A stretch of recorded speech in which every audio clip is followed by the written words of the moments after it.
The central character in the penultimate section of the wasteland, in the fourth section of the wasteland, in Death by Water, is Phlebas the Phoenician. Phlebas is a typical representative of the Phoenician civilization. T.S. Eliot knew his history,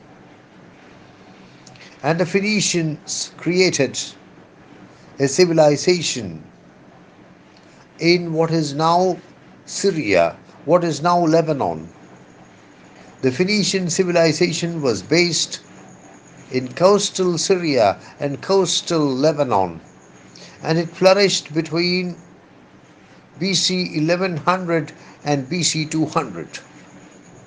The Phoenician civilization reached its zenith in the 9th century BC.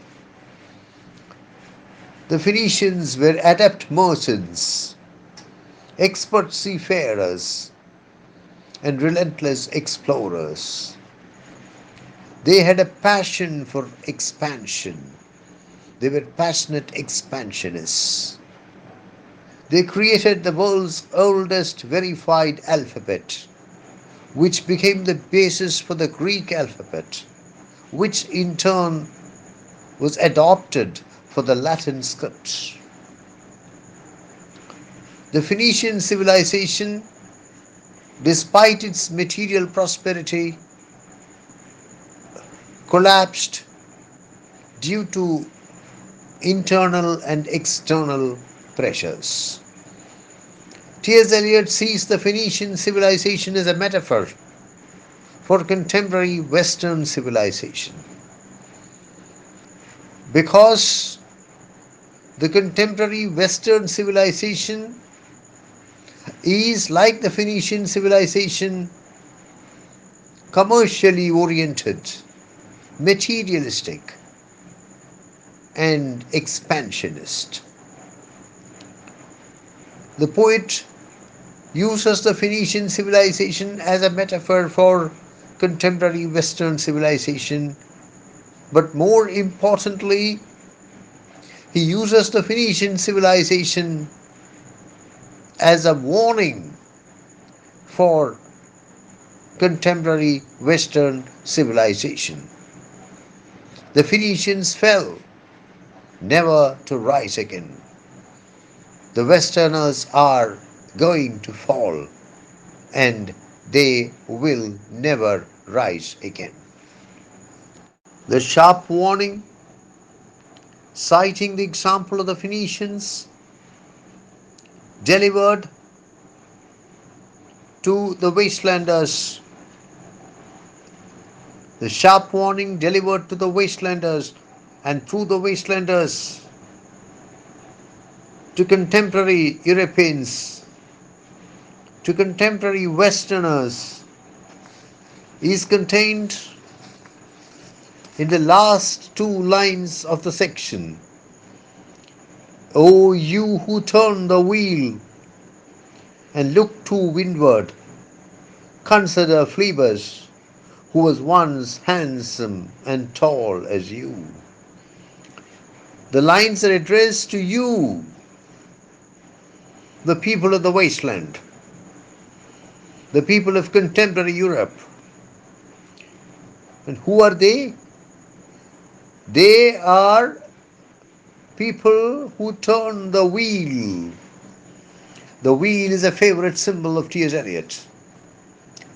The wheel can stand for the wheel of history. The wheel can stand for the wheel of fortune. The wheel can stand for the wheel of day, the wheel of night. The wheel can stand for time. The wheel can stand for the clock. The wheel can stand for the control of the boat, for the control of the ship. You must remember that the Phoenicians were a seafaring people. And something similar can be said of contemporary Westerners. These people who turn the wheel and look to windward, windward, the direction from which the wind blows, the direction from which the wind comes. Windward is the opposite of leeward. What is the poet trying to say here? A people who try to face challenges and overcome them.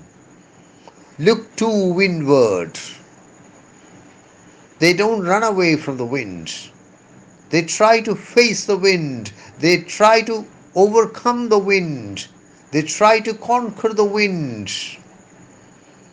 Consider, remember, don't forget. Consider Phlebas. Think of Phlebas. Consider the example of Phlebas, who was once handsome and tall as you. Phlebas was a very successful Phoenician, and the Phoenicians were a very successful people. Phlebas was tall and handsome, but now he is dead and gone. The poet wants contemporary Euripides to remember the example of Phlebas and remember the example of the Phoenician civilization.